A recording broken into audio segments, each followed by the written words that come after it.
This time, Hassan Al-Thawadi, the leader of the Supreme Committee for the delivery of the World Cup in 2022 in Qatar. I've personally known Hassan for many years, more than 10 years now, when he was on the campaign trail and he was new to football then.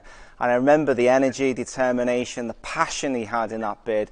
So it was less of a surprise to me than it was perhaps to other people, having seen him up close and working his campaign to see Qatar bring the World Cup back home. So Hassan, it's great to see you. Great to see you in your national dress and your gutra with a fantastic, meticulous, wonderful bookcase behind you. I hope you're well.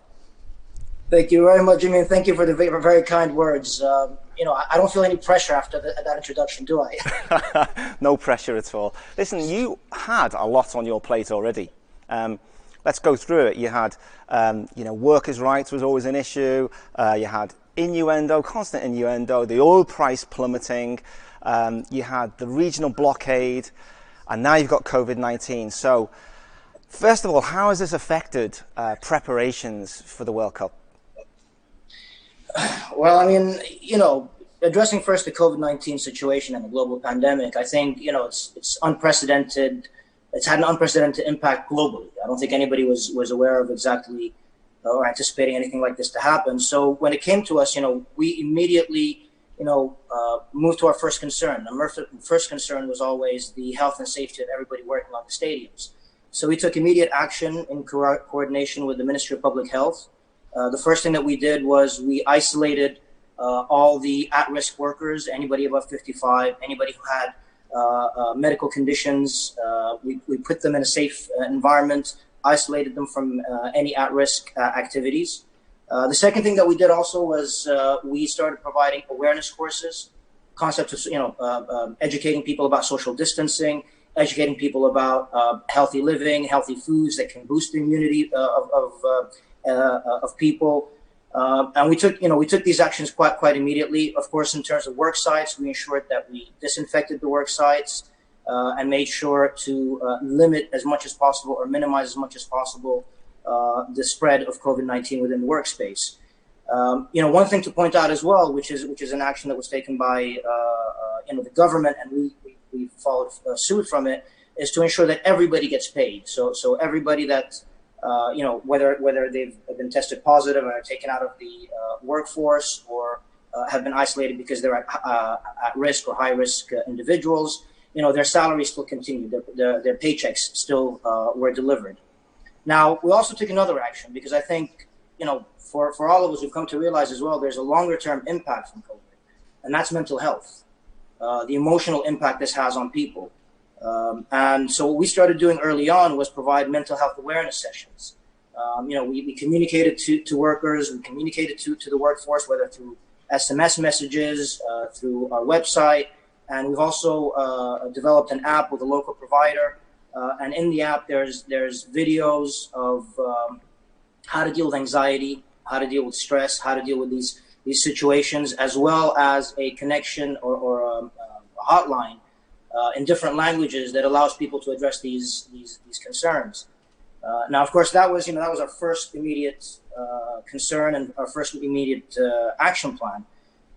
We continued work, and we're continuing with work, you know, at a much slower pace, obviously, than under normal circumstances. Work is continuing on our projects to provide a sense of normalcy, to provide a sense of continuity, and, you know, we're blessed with being 80% ahead of time. We're blessed with being, you know, the plan is by the end of this year, 6 of our stadiums will be ready. So we have enough of a buffer zone to actually, you know, be able to create, you know, to balance that delicate balance between first priority ensuring the health and safety of everybody involved in the project, while at the same time, you know, providing a sense of normalcy and continuity in terms of project and project delivery.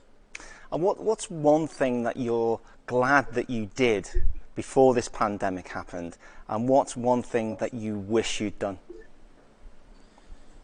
Oh, it's so difficult to say that. I mean, you know, the one thing, actually, let me say this, and it's slightly ironic to say this, but I think, funnily enough, suffering the illegal blockade that was imposed on us about 3 years ago, it was a blessing in disguise to a large extent, because it forced us to be self-reliant. It forced us to look inwards. It's forced us to become much more resilient and much more self-reliant and much more effective, and which made us much better prepared to deal with COVID as it came along. I think that's as a nation, we're much more resilient, much more well established to deal with it. I mean, one example, is that now we're, I think, number 13 on the food security sufficiency globally. We're considered number 13. I think regionally we are the first. We're number one in the region when it comes to food security.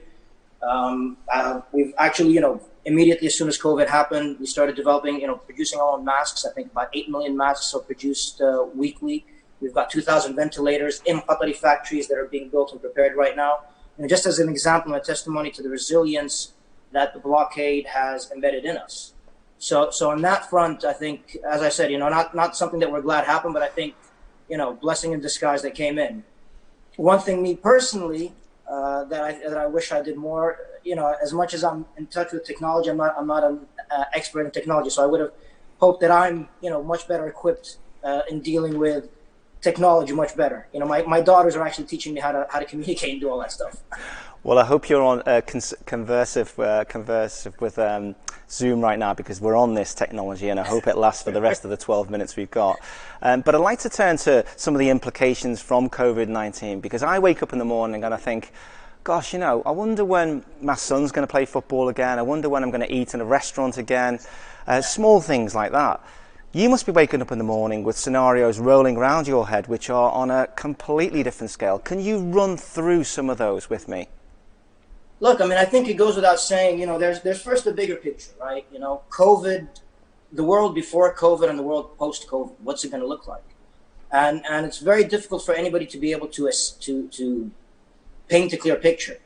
The world, I think the impact of COVID isn't just in terms of public health and public health policies and so on, which is an ultimate priority, but there's also the issue that comes right behind it, which is the economic impact that it has on everybody on the globe. I think this is the first time in mankind's history, or at least definitely in the modern world, where all economic activity came to a standstill. And there's significant implications on businesses. There's an even bigger implications on employment, livelihoods, and the problem that we face today is, what's it going to look like beyond it? What's recovery going to look like? I keep hearing people talking about a U-shaped recovery, L-shaped, V-shaped. It's all right now unclear.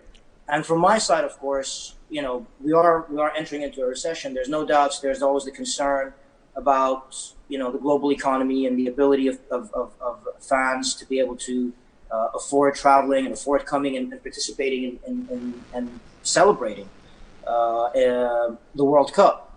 So I think what we've done is we're in discussions with a number of economists. We're in discussions with a number of consultants and experts, as well as we're planning to reach out to other tournament holders, Tokyo and other tournament holders out there as well, to kind of look and work together towards maybe planning and putting different scenarios out there.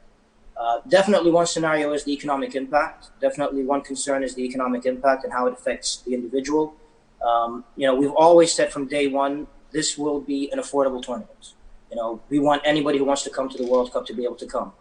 And, we demonstrated that during the Club World Cup when we engaged with fans from all the different clubs to ensure that they were able to make it to Qatar. We engaged with our national airline, Qatar Airways, to ensure that they were able to come. The entire travel experience is affordable, both in terms of flights, in terms of accommodation, in terms of even, the availability of drinks. Now, of course, with the uncertainty of what it's going to look like post-COVID, there's no clear blueprint that I can actually sit down and discuss and say this is exactly the steps that we're taking, other than we're looking at all anticipation, making all plans, discussing with industry experts, talking to industry players, understanding how what the recovery is going to look like, and we're still committed to ensuring that we create a balance between an affordable World Cup or a price range which is affordable for the fans, and at the same time, the price range that is workable, as functionable for the industry, for the service providers, for the supply chain within, that's in charge or responsible for delivering the World Cup. That I think is one of my, for the time being, one of the concerns that we have.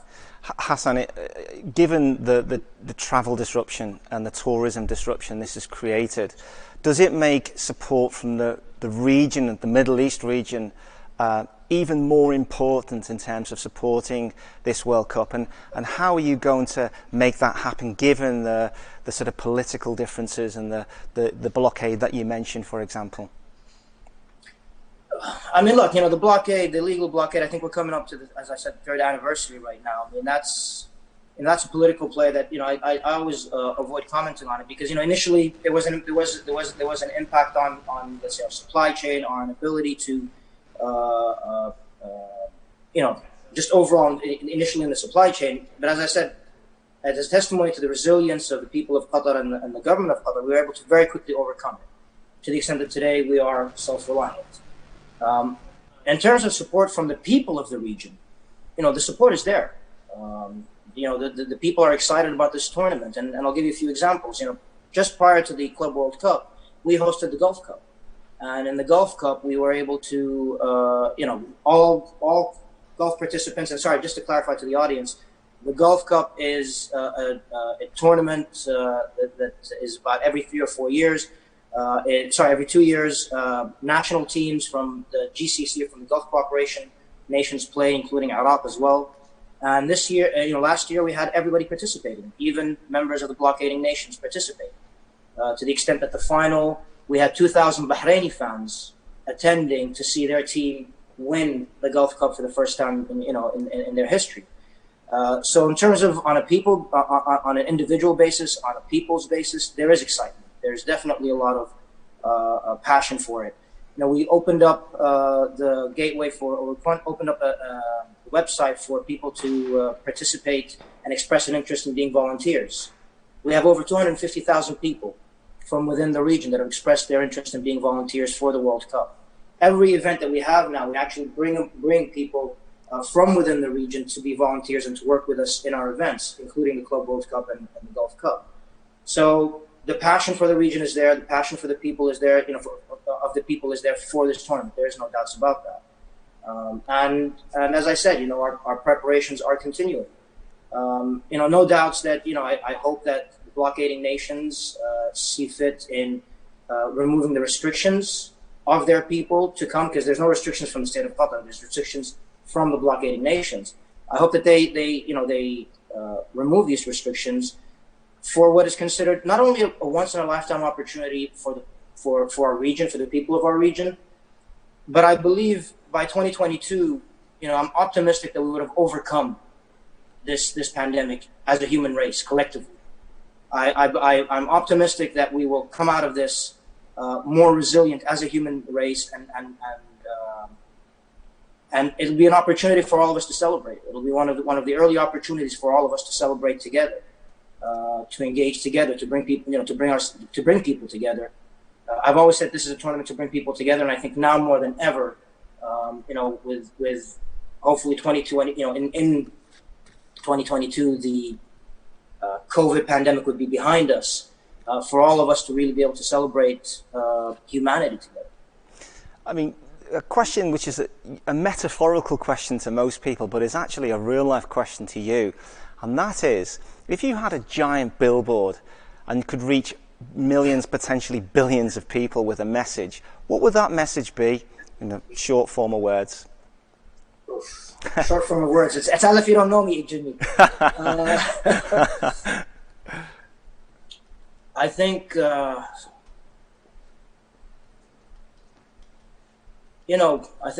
think it's let's celebrate collectively as humanity together, our common humanity. And I know it sounds very, too idealistic maybe, or too soppy. I know, but look, I think what COVID is made us realize, made me realize, human beings are social creatures. I mean, the mental health impact, and at least we see the impact it's got on people, the uncertainty that COVID's imposed on us, but more importantly, the social distancing, not being able to engage with each other. We can communicate via technology, which is fantastic, but everybody, I think, without a doubt, misses the human interaction, the human connection. And, I've always dreamed big, and we've always dreamed big, that this is a World Cup and it's an opportunity to bring people together. And God knows, after COVID, we really need to come back together. And I think we need to overcome COVID first and foremost. We have to create the balance between public health and life coming back to normal together, collectively as humanity. But then definitely I would hope that we can celebrate collectively as well in Qatar 2022. That's a lovely message. Not a short billboard. Yeah, that's a big billboard. We'll have to shorten it if we ever do produce it. Just a couple of more questions, actually, and it's more of a sort of personal questions to you, really, because the personal toll on you must be quite significant. Over the last 10 years, you've taken this whole project on. It's an incredibly complex and difficult role that you've got in uncertain times.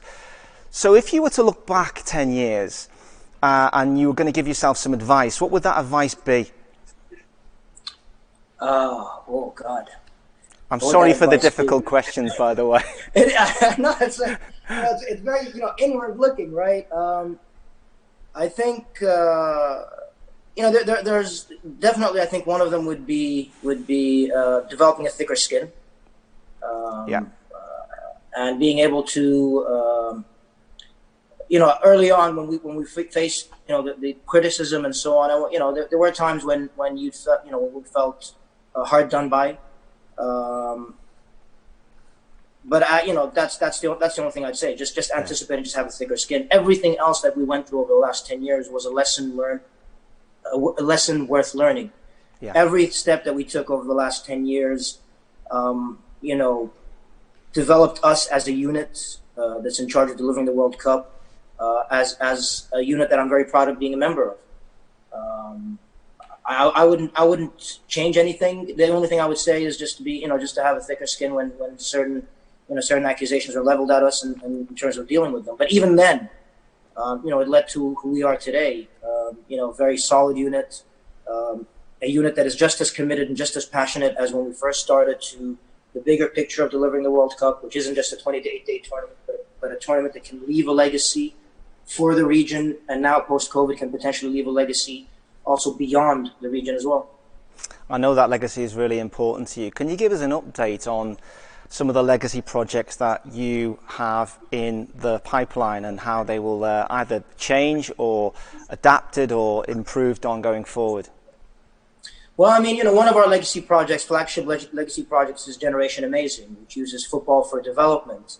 And, I'm very proud of the team because, since, obviously we've been making great stride previously. We've developed great partnerships with a number of organizations internationally, as well as, football clubs, local football clubs, Leeds and Roma and so on.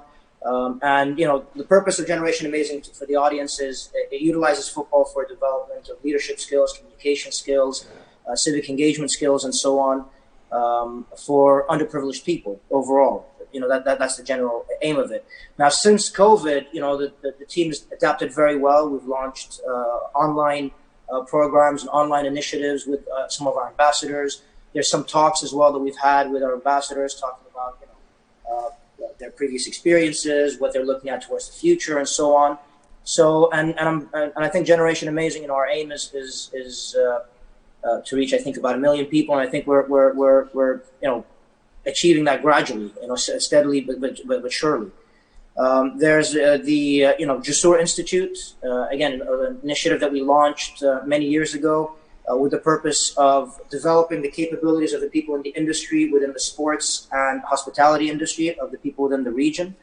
And I think, with COVID, we're moving now onto, again, online platforms. And the great thing is it's turning out to be an opportunity because we're able to reach people on a much wider scale as well. Previously, some of our workshops, and I think, Jimmy, you've participated in some of the workshops as well, and you're a partner as well, it's physical.